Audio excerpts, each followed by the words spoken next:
Hi everyone, it's Judy Heaney at Balance Pilates and Yoga Studio. And today we're looking at our Warrior 1.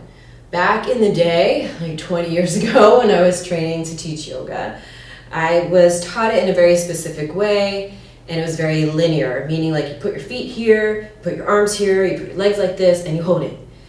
The way I teach now with core strength vinyasa, it's way more what we call organic and fluid. It is kind of the way your body is designed to work, from the feet up and in, from the tops of the feet up through the inner legs, up through the belly, all the way up through your tongue. And so the way I used to teach doesn't really gel with that anymore, and I find that this way builds more strength more quickly and serves my body's anatomy more optimally. So let's check this out. If you come to the back of your mat, as I was taught back in the day, and you have your feet apart, sit bones width, and you spin, let's say your left foot to a 45-degree angle. Then you step forward and you have your hips square to the top of the mat, and you're trying to bend into your front leg.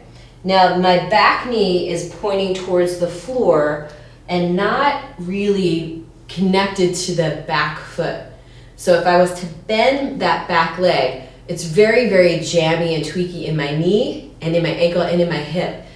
And then your arms are up and you're asked to bend into that front leg, try to make it go towards that 90-degree angle, and then lift your heart and be here. And now I have no connection here, my belly's spilling onto my thigh, I'm crunching my lumbar spine, and also, well, way back, it was like your arms were pressing together up by your ears. So now my shoulders are out of the sockets, I'm lifting up and I'm arching my back and I'm here, which doesn't feel good in a lot of parts of my body.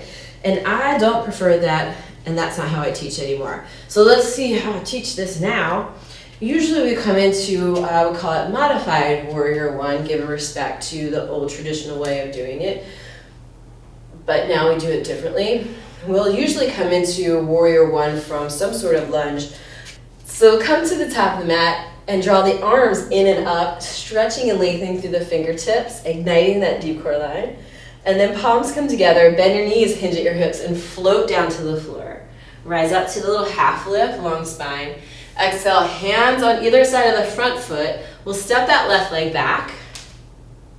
And then we're gonna spin. So our feet are like sit bones width, and we're just spinning that back foot so the heel drops down. Now, the heels don't line up. The right foot is still a little to the right of the left foot, but I'm gonna walk my hands to the inside of the front foot and then walk back halfway. This back foot is at an angle that serves my knee, my ankle joint, and my hip. So my knees and my toes are going in the same direction. That angle is going to be different for every person who has different sort of experiences in their bodies, different lengths of levers and all that kind of stuff, different hip mobility and flexibility. So we'll pause here in the middle, bend your legs and rise. Push off the floor, lift through those legs, lift through the belly, lift through the arms and stretch to the sky. And then soften into that front foot. Now my hips are open to the left, and I'm gonna keep them there a bit. Then I spin my chest back to the top of the mat. So I'm getting this really great stretch through the front of my hip, and I'm lengthening through my fingertips. Now, if I think about coming off of the floor through the deep core line, I press off my feet, I lift through the inner legs, I let my sit bones go back, and then I draw in and up through the front of my pelvis. I feel the back body ignite, and then I lift up through the crown of the head. All right, so I'm here. When I bend into this front leg, I'm still ignited through here, and then I just spin open to the top. I don't lose that, I stay lifted. Now this back leg could bend, and it's anatomically in the way it's supposed to be, knees and toes in the same direction, because your knee is a hinge joint, it likes to hinge in one direction. I've never seen a knee hinge sideways without an ambulance showing up. We're gonna bend and release here. So I'm pushing through my feet, lifting through my legs, lifting through my belly, and stretching through my fingertips. And I'm gonna stay here and breathe.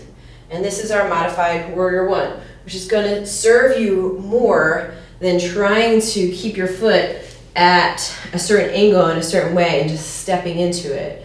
We have room to grow from here and lengthening out and down than we would from our beginner one. Boom, boom, boom, here I am. Right, so I hope that helps you. Hope it answers some questions. If you ever take my classes, why is she doing it like that? This is the why. And maybe try it out, check it out, and try Warrior One in a different way. See how it feels in your body, and see if it feels the same way it did for me, because it was kind of a game changer of getting out of my back, feeling strong and stable through my legs, and not feeling tweaky through the back leg at all. All right. Again, hope this helped you. Thank you so much for listening, and I hope to see you again on the mat soon.